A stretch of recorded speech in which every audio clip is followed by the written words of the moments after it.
So here's how to verify Discord account with phone number. First off, we will go to the Discord application on the PC. Over here, you will be taken to this page on Discord.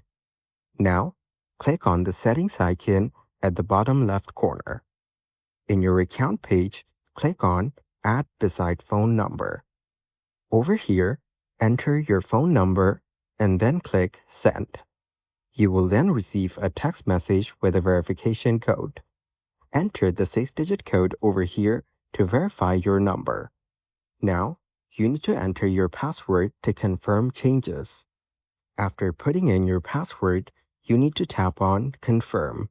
Verifying your phone number is helpful because it helps you keep your account secure, and you can recover it using your number if you ever forget your password.